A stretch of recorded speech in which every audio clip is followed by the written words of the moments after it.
Thanks to everybody who has registered for today's event and those who've come online already. Cecil Ryan is my name. I am the CEO of SureWash, and we describe ourselves as partners in hand hygiene training.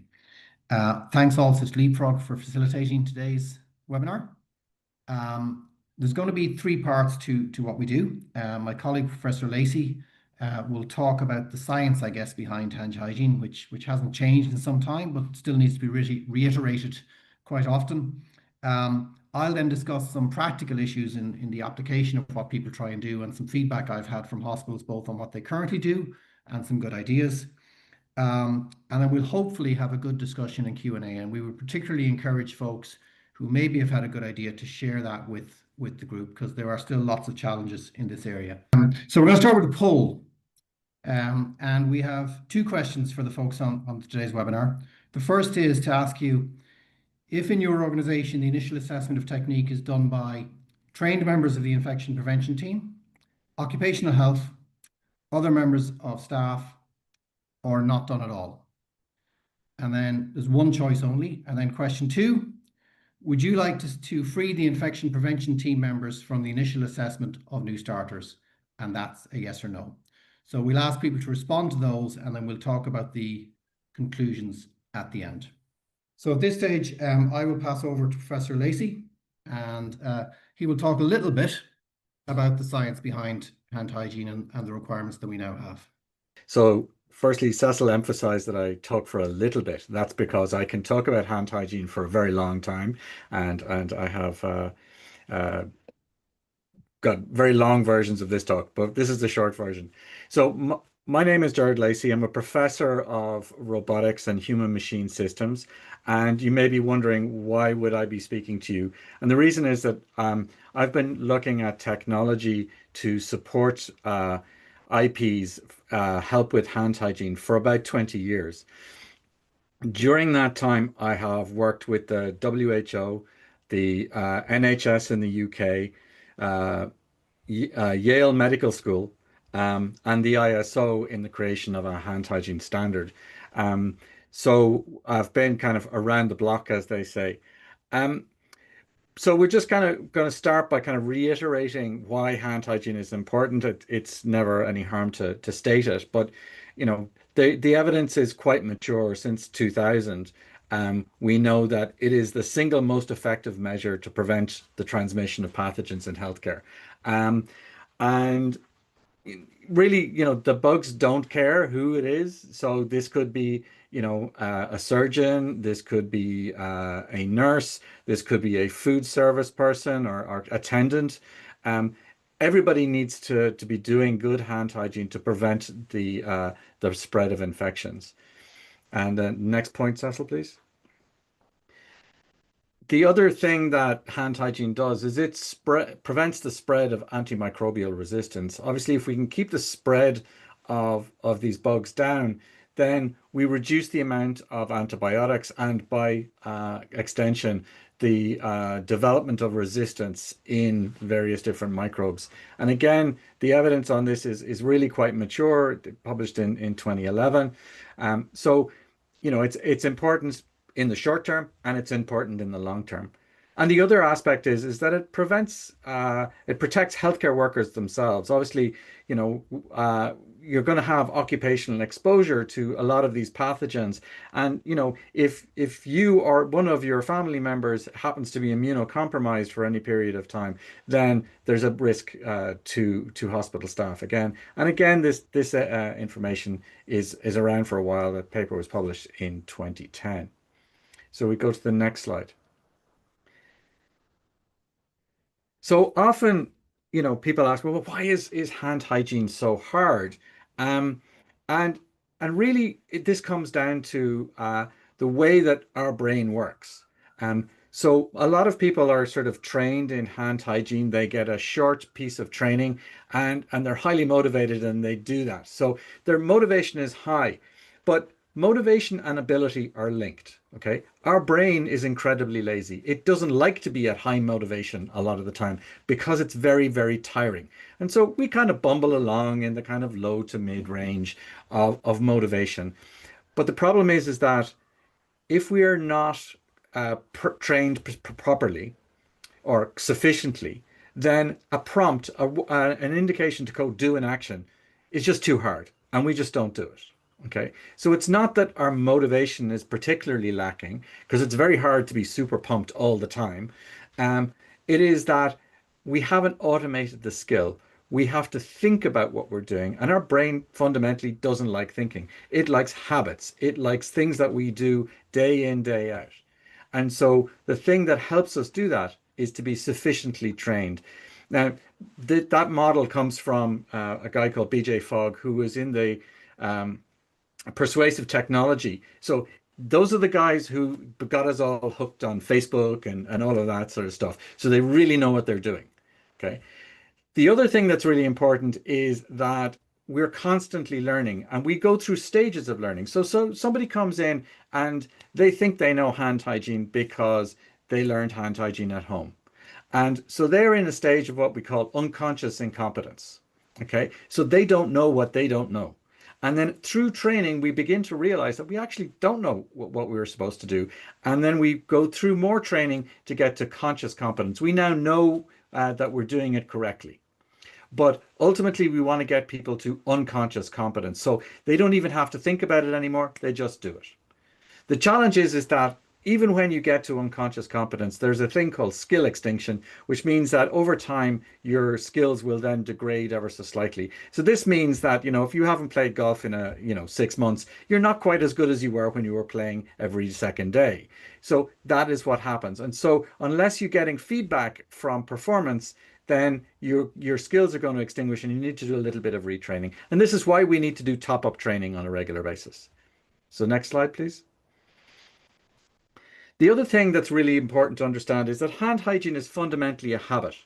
Again, our brain does not like thinking about things. What it wants to do is to have cues in the environment. So we start for habits with cues. So it needs to have a visual reminder of, oh, I need to do that activity, and then automatically go into that behavior. So as soon as I see a dispenser at the entrance to a room, I automatically use it. So it has to be visible. It has to prompt to action. And then we need to have a reason to do it. So even if the dispenser is there, I'm not going to use it unless there's a reason. So in an organization like a hospital, there has to be a culture of care. There has to be good example from senior leadership about the importance of hand hygiene and how that is linked to the care of the patient. So then we get to the response. So if I see the cue, I want to be able to respond immediately. And so a lot of studies would suggest that whatever the action is, it has to be within about a 1.5 meter or almost 2 yards of where you're standing right now. So as soon as you see the dispenser, it should be about 2 yards away from where you are right now in order to get a high compliance rate. So that means that you have to have infrastructure and training in order to be able to get the response to work. The reward then is that the last piece is that when you do the activity, there should be some sort of a reward for that. And what that means is that you've got to have recognition for good practice. So practice needs to be measured. So, and then that measurement to be reflected back to people. So that craving and reward are related to each other in that is the social and cultural environment of the hospital. And so managing hospital culture is important to supporting the habit. Training and infrastructure is also key to supporting the habit. But all of those pieces go together to making hand hygiene work in an organization. So next slide, please, Cecil. So then the sort of one of the other issues is the correct technique.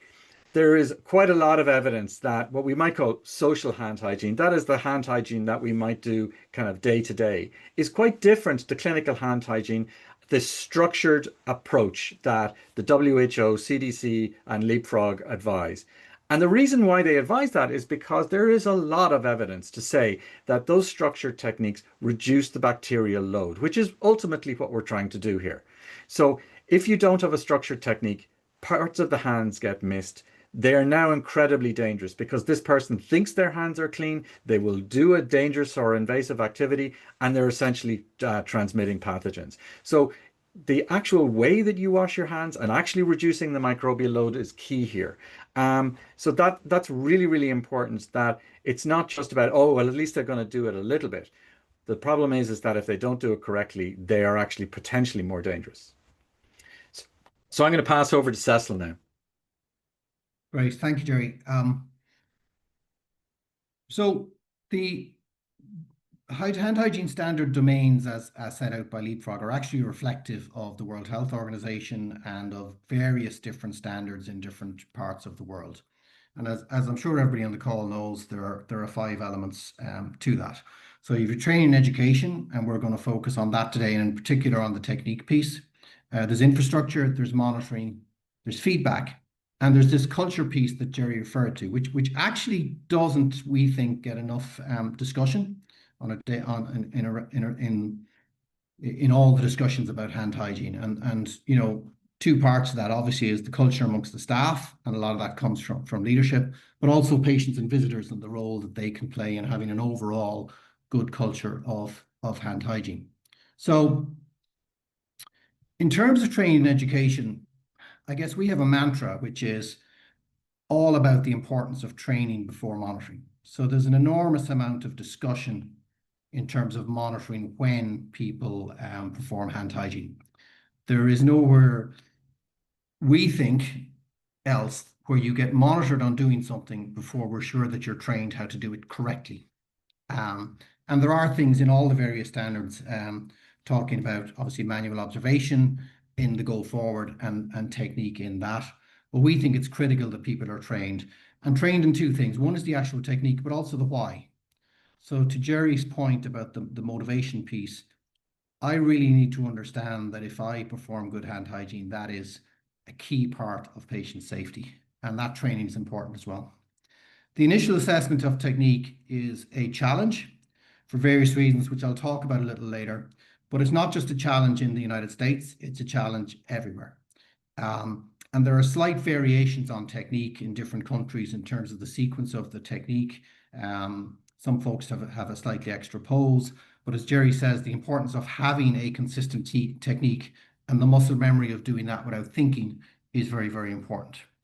And one of the things that there's been lots of studies on both of these next figures, but one of the things that comes out is that generally, despite what people may say before they have electronic systems, etc., what studies have found is that there's often a 40% compliance with the when, as in observing the 5 moments. But we've also been involved in studies that show there's only a 20% compliance with how, as in how well people perform the hand washing technique. And we see that all the time. We see it even, we go to a lot of exhibitions, trade shows where we meet a lot of experienced infection prevention staff.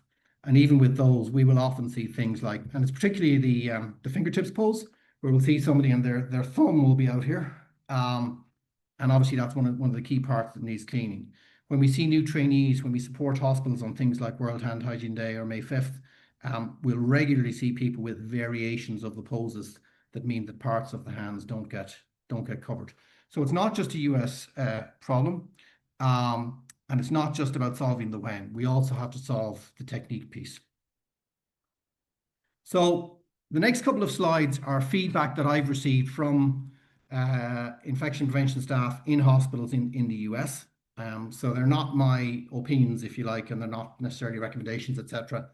But some of the challenges that people face on a practical level is the time sensitivity of things like the initial assessment. So the infection prevention staff that I know, and I'll be open to correction, most of them are time poor and they don't have a lot of excess spare time. And they also have to react to a lot of events in the hospital. But if they have to do hand hygiene assessment at the time of onboarding, etc., it can cause them a real problem. Then you have who's doing the training. That's the second problem for folks. And obviously the requirement is a professional with appropriate training and experience. And there's a couple of options within that. But what a lot of IP directors will say to me is that the best use of their very, very busy IP staff, and how would they best manage that? The disparity of knowledge among new starters, particularly around things like technique. So teaching somebody the 5 moments, there's 5 things to learn, still causes problems. And as you know, in Canada, I think they're down to 4. There was a paper in the UK to go down to 3. But you could have an experienced nurse who's come from another hospital, who's obviously been tested and trained on hand hygiene technique before, or you can have maybe somebody who's going to be in food services who's never worked in a hospital before, and their starting level of knowledge and their ability is completely different. The records are a real problem for folks in terms of creating records and having accurate records and the administration that goes with that. The assessment of the theory, and it's all very well showing people a few slides or putting posters up on the 5 moments, etc. But as Jerry will say, as an education expert, you know, unless there's some assessment element at the end of training, it isn't really training. There's a real practical issue for some folks around when new starters are coming in and new staff, when they get their staff number, when they get their badge, and do they have to do all their training before they get their badge, or vice versa? It's like a chicken and egg. And particularly in our system, you can use your existing staff ID badge to swipe onto the SureWash system, for example. But if you don't have one, that creates some practical issues. The other one is the level of staff turnover. And, you know, in most hospitals we talk to, there's quite a level of staff turnover, but it's volatile. It's not the same number of folks every week, so it's hard to plan for it. Covering all 6 topics, because again, you have a disparity of audience, and that's in the kind of the more theory side of the training and education piece. And then also the annual refresher is, you know, setting that up on some kind of system so that it's automated, that people get their refresher training on the why, but also on and the when, but very importantly also on the how of hand hygiene. So those seem to be the practical challenges that folks have relayed to me. And then what different hospitals are doing. So in terms of that initial demonstration or assessment of hand hygiene, what a lot of hospitals are doing is the infection prevention staff will conduct that during onboarding. So they're very, I suppose, structured in terms of that time being taken away from all of the other tasks that they have to do. And that gives folks a pretty significant challenge in the practical world. The second is that occupational health will do it during the onboarding process. And from talking to the hospitals, there's quite a mix of the expertise of the folks from the occupational health, and I didn't put HR in or human resources, but sometimes it's just folks from human resources. This is what I have been told. Sometimes then it's infection preventionists do the assessment after staff have started working. And obviously this training, particularly initial demonstration, is for, I'll simplify it by saying patient-facing staff, or staff who will come in contact with a patient or a patient's surroundings. Some folks, I'm glad to say, are using SureWash, and some people who are existing customers of SureWash for things like annual training and campaigns, etc., have repurposed their SureWash to use it for this initial assessment. And then there are others who are requiring the nursing college to conduct the training. Now, obviously, that doesn't cover all of the new staff in a hospital, because they won't obviously be coming from a nursing college, but where a hospital has a close relationship with a nursing college, they're requiring them to do the training before the person ever comes. And on this side of the Atlantic, what we saw during the pandemic was it used to be that a nursing college or a medical college would send staff out for placements during their training, and when they arrived at the hospital, they would receive training on hand hygiene. And once the pandemic happened, the hospitals pretty much all said, that won't be happening in the future. You need to train the folks before they ever arrive to us. So we have a number of nursing colleges in Europe that use us for that purpose. And then in terms of the general training and education, it doesn't seem to be as much of a challenge in the practical world for the hospitals. A lot of hospitals have got online training modules that they use for that training. They seem to be less concerned about the time sensitivity of it. Now, we would go back and say that part of the theory is the why you're washing your hands, and that motivation piece that Jerry spoke to, that it is actually very important to almost do that first. For some hospitals that I spoke to, not many, it wasn't being done at all. I think within the training, the 5 moments was the most emphasis. And obviously for some vendors where they wouldn't be doing all of those, like an aseptic procedure, etc., they might have do the training slightly differently. And then there was a couple of hospitals that have said to me that they require their vendors to attest that they have trained the staff before they arrive in the hospital. So that's a little bit of what hospitals are doing. And then I suppose options for people to consider. And as I said at the outset, we'd really love in the Q&A part to get some ideas from people of what they've done or what works well for them. So one is the Medical and Nursing College and doing the curriculum as is suggested, so that you cover all the piece and they cover all the administration of it. And when the person arrives, you know that they've done their training and assessment. One would be upskilling particular clinical staff in the occupational health department. If you don't have an occupational health department, human resources or wherever it might be, but obviously they need to meet the definition of the trained professional. One is, and I've put two here together, so dedicated staff to perform or an opportunity for a shared resource.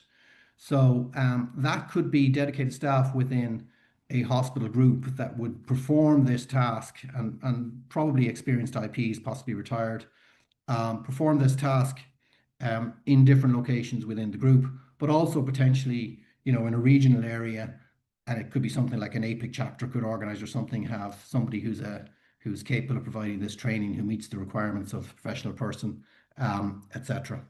I think in all of those, there remains a challenge of making sure that you can create records and that you know what training has taken place. And then obviously, another option, which we're going to talk a little bit now, is to use SureWash. So where SureWash can help, particularly with the physical demonstration of hand hygiene, is the centerpiece of what we do here. So we've been doing this for a long time, and a long time before there was a leapfrog standard and a lot of other standards that are now very required around the world. So Jerry, as the founder, started working on this close to 20 years ago. And our central piece is hand hygiene technique training and assessment, which is using computer vision to track what your hands are doing, giving you feedback, correcting you, and enable you to practice and get it into muscle memory, and then for the system to assess if you're doing it correctly. But we've included in that in the last few years some basic infection prevention training, and we've also included some really good reporting suites so that all of the training becomes automated and everybody knows exactly what they've done. So what I'm going to do is just play a short video, which will give you an overview of what SureWash does, and then we'll come back to myself. SureWash delivers assessment-based training and education on the how, why, and when to perform hand hygiene.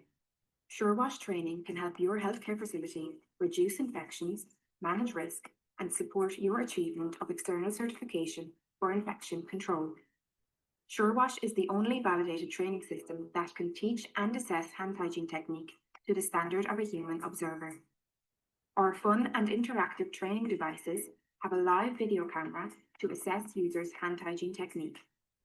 To help your staff improve their hand hygiene, real-time feedback is also provided throughout the training. Our approach helps staff, patients, and visitors memorize the WHO hand hygiene technique, ensuring it becomes a habit. Our practical hand hygiene training is supported by infection prevention and control education through our lesson and quiz functionality.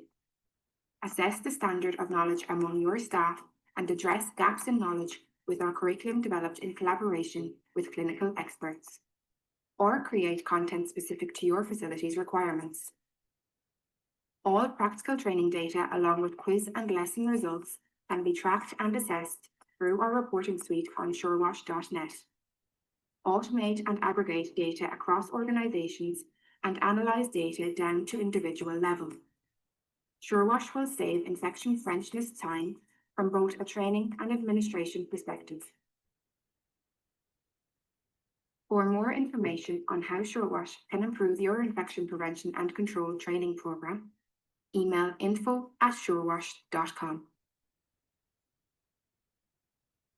So that's just a little overview, and you see the camera in the head of the unit there looks at what your hands are doing. So we deliver this across a couple of different products. So the product here that I've got my cursor on the right is our SureWash Elite, which is basically a hospital cart with SureWash mounted on it. It does have, coming back to the culture piece, quite a useful presence in the hospital, and it's something that can also be used very easily for patients and visitors. So the question is, how do you encourage patients and visitors to get involved in hand hygiene? One of the things you could do would be to, in your SureWash, you have a lesson and quiz on the 5 moments so that the patients and visitors know when the clinical staff should, or anybody else indeed, should be performing hand hygiene. But they can also learn the technique themselves. So particularly in long-term facilities, etc., it's pretty useful for the patients to understand hand hygiene, and it adds to the culture. So that's really useful for maybe larger, up to kind of, north of 100 bed hospitals. And it can be moved around the hospital quite easily. And also again, for this initial assessment. The next one over here is our SureWash Go, which is a portable unit. As you can see, it folds up into slightly larger than a briefcase. And that's used either to support the elite or for smaller sites. And then lastly, we have just recently released our SureWash app, which is for iOS devices. And that enables you, particularly if you're using iPads for other purposes, to download the SureWash app to the iPad and to do the hand hygiene training and assessment. So it uses the exact same principles of the computer vision system, etc. You can use it for the initial assessment. You can use it for refresher training, but you can also use it for interventions. So say, for example, in the manual observation, somebody sees somebody doing their hand hygiene incorrectly. Well, one way to do it would, a lot of them are using iPads for recording the manual observations, would be to say, let me show you how it's done properly and let you have a go, let you have a trial yourself. But also, if you're using one of the electronic monitoring systems and you're seeing maybe one section of your organization isn't compliant with the number of times they should be performing hand hygiene, you have the opportunity to maybe say, look, instead of an IP once said to me, there's only so many times you can shout at people.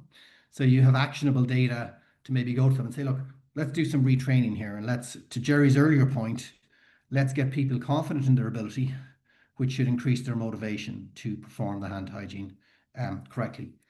But whichever device you use, you can bring it all back into the reporting suite. So if a hospital was using a combination of the Elite, the app, and the Go, they have the ability to get all the data back into one central place. And then they can report really neatly on all sorts of different parts. So I should say, by the way, that the app version does not have the lessons and quizzes. It just has the hand hygiene technique and assessment. So what we have then is the reporting suite. And what this does is basically combines all the data. So there's no creation of records by yourselves. It allows you to create dashboards. It allows you to do leaderboards between different hospitals, different departments within a hospital. It allows you to see from your desktop where things are maybe not going right.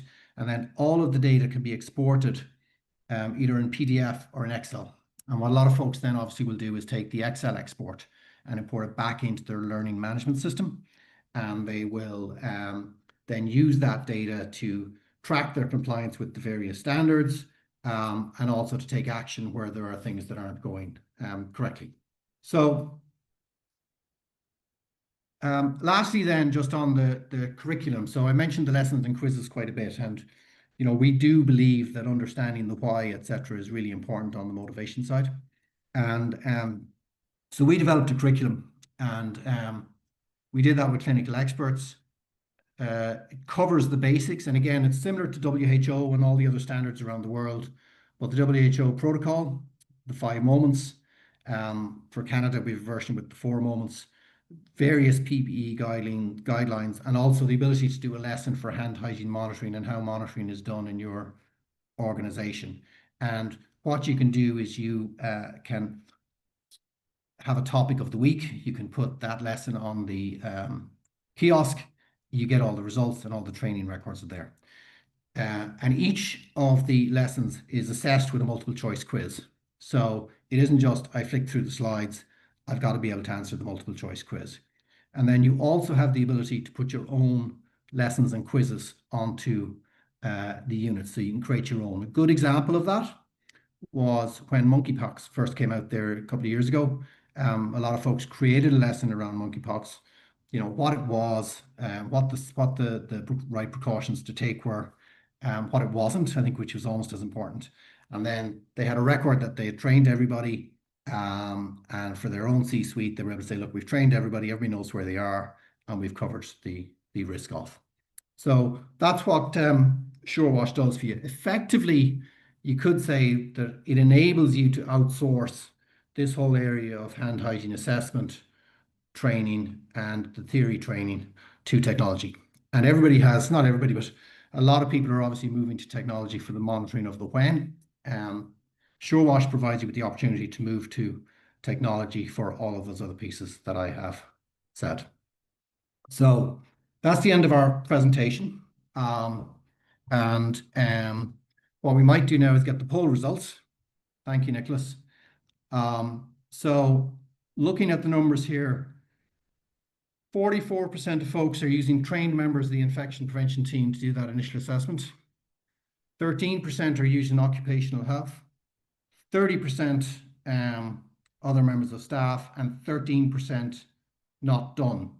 So the not done is slightly higher than I would have expected.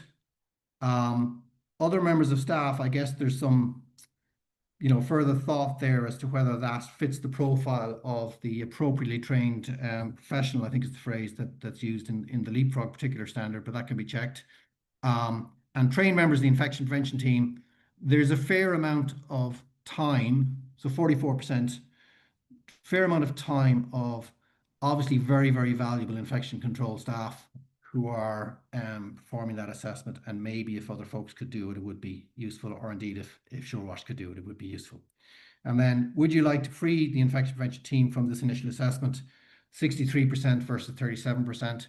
And I guess, and I'm only guessing, that that's possibly a mix of folks who really believe it's important and folks who think that it's really important, but we should maybe try to find another resource that can do it to the same standard. And I think that is important, that it's done to the same standard. So I think that poll is interesting. 125 respondents, which I think is reasonably representative, and it roughly correlates with the options that folks were giving me with when I've spoken to them directly. So just moving to the Q&A. We have a question there. Our facility follows CDC versus the WHO. Is it customizable to account for the steps in CDC? Jerry? So yes, it is possible. That basically it comes down to this 3 steps in the CDC versus the 6 in the WHO. So I honestly know that people will have a kind of a preference for one over the other, but there is a growing body of evidence that the WHO approach has a greater ability to reduce bacterial load. There's a number of studies, and actually one referenced in this paper or in this presentation. I think in terms of SureWash, our current product follows WHO directly. The only thing we have an ability to do is change the sequence of steps. There are a couple of countries which do, I think it's fingertips first, Jerry. Yes. And we can change the sequence, but we can't change. We have to have those particular steps. So reducing it to 3 steps is not something we can currently do. The next question is, how many units do you recommend per facility? And I guess this varies for the particular use. So there are hospitals which are using us purely for this initial assessment, and what they have is units that are down in their onboarding area where they do all of their onboarding, and that becomes a smaller number. We generally say for, say, a 200-bed hospital, you would need one of our elite units for every 200 beds. For a smaller clinic, so I know we were talking to a hospital just in the last few days, and we're sort of saying, for small clinics, you could probably have you could have an iPad with the app on it. For the medium size, you might have a SureWash Go. So say a 50-bed hospital, you might have a SureWash Go. A very large facility like, say, 600 bed, I think you'd probably need at least 2 elites, probably plus a few goes, but a little bit would depend on whether you're going to bring them around the hospital, which we would always recommend. So even if you're using them from onboarding, I think what we would say is use them for onboarding, but also bring them around the hospital and use them for things like World Hand Hygiene Day.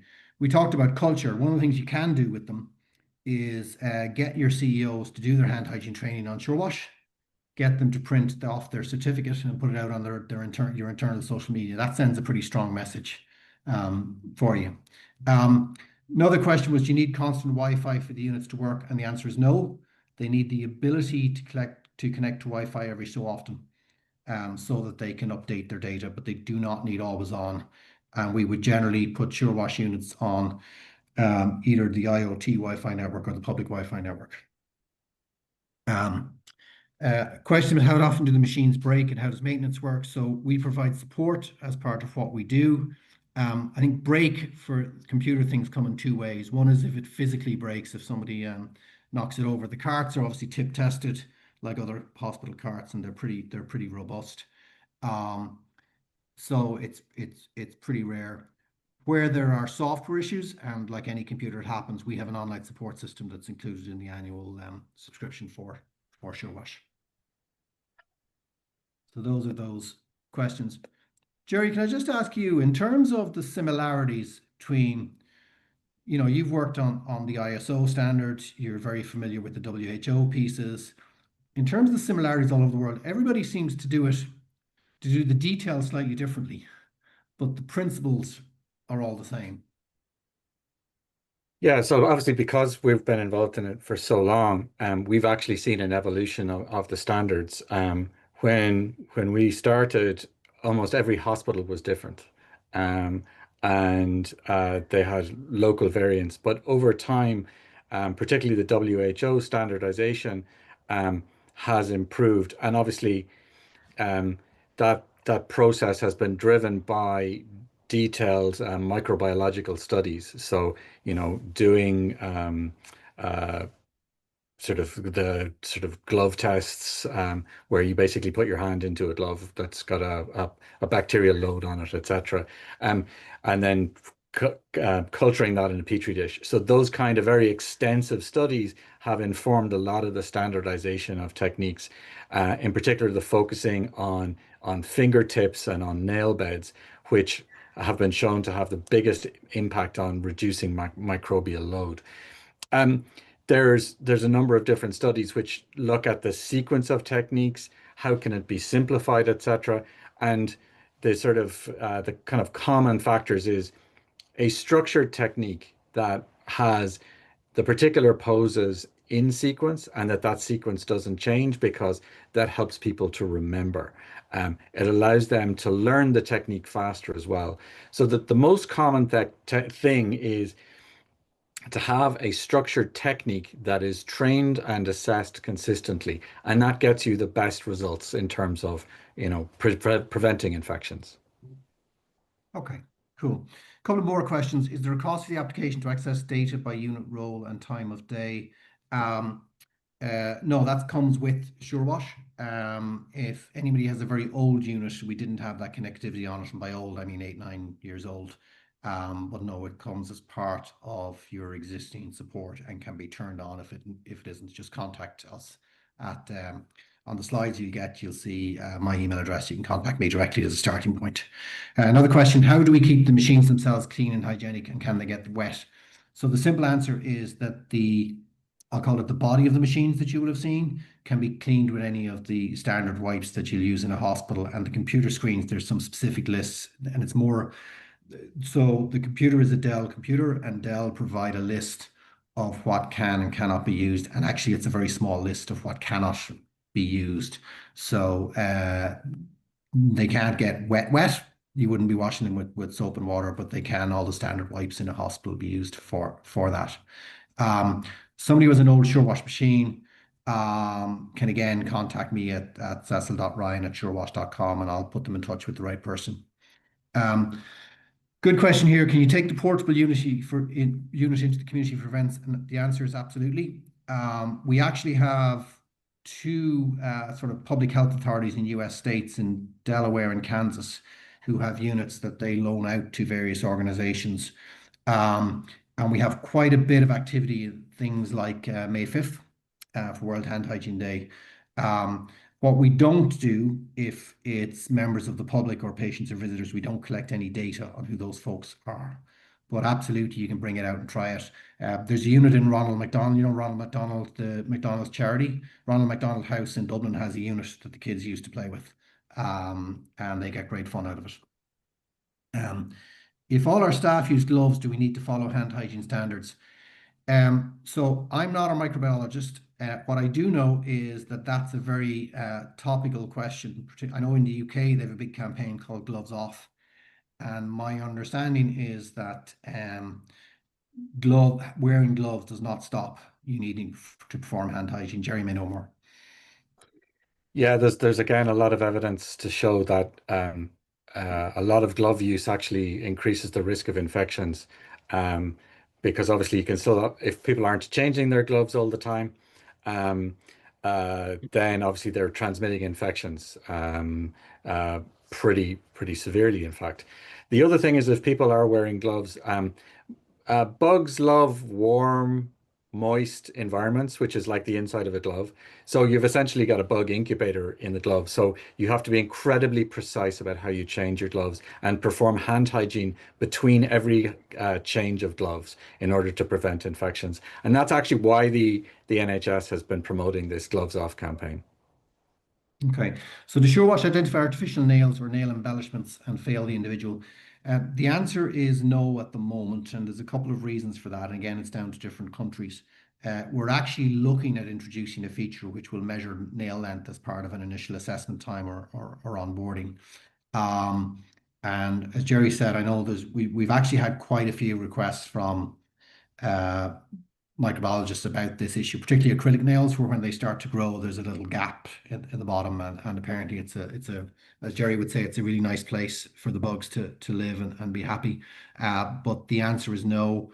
Um, we Also, in terms of jewelry, which I suppose is related, we unless it's something very elaborate, we don't pick up on it. Part of that actually was we had problems with the initial system with tattoos being picked up as jewelry, and in different countries and different cultures, there's a lot of tattoos, and it caused other problems. So we don't have that feature at the moment. Somebody's asked. Sorry, two people have asked for the pricing.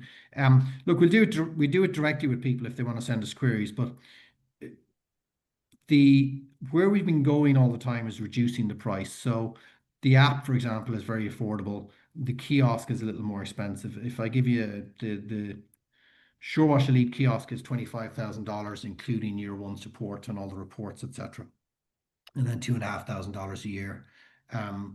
And roughly, in terms of bed numbers in a hospital, we kind of pitch it to be around 10 to 15% of the cost of one of the electronic monitoring systems. We think that they sort of go well as a combined operation.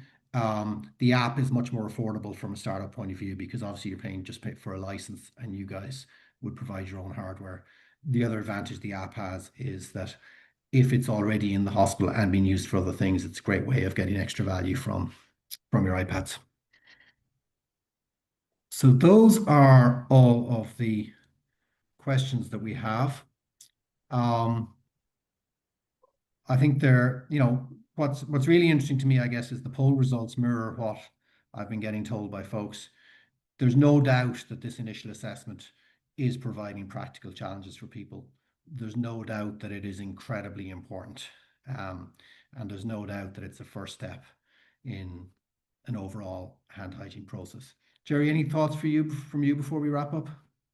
No, I think what's interesting is obviously hand hygiene remains a challenge for folks because it's quite time consuming to be able to deliver this training and to perform all of the assessments. And obviously we want to be able to provide technology to allow folks to concentrate as much of their time on managing outbreaks, etc. Rather than doing kind of tasks like hand hygiene that can be automated. Yeah, so look, we would love to hear from folks. There's going to be the slides obviously are going to be sent out along with a couple of survey questions, and one of those is if anybody would like us to send them a code that will allow them to download the app to their device and unlock it and use it for a period so they can see how they find it themselves. We can do that. It's a really easy way to get sort of touchy-feely and get to actually use the SureWash system. And we'd love to do that. And obviously, if anybody wants more information on SureWash, please contact us. Some of the scientific studies that Jerry referred to are on our website at surewash.com. We have a papers piece, and we've probably been involved in 15 or 20 published papers on this whole area of hand hygiene training, etc. So if anybody wants an opportunity, or if they want me to send a link to them, I can do that as well if they just contact us on the contact details. So look, thanks to Jerry, thanks to Leapfrog for facilitating this. Most importantly, thanks to everybody who attended today, and particularly those who asked us questions. You know where to find us. I've never met an IP who isn't convinced of the importance of hand hygiene. I've never met one who's found it easy to both install and maintain a great culture on it, and we're here to help. So thanks to everybody, and thank you so much.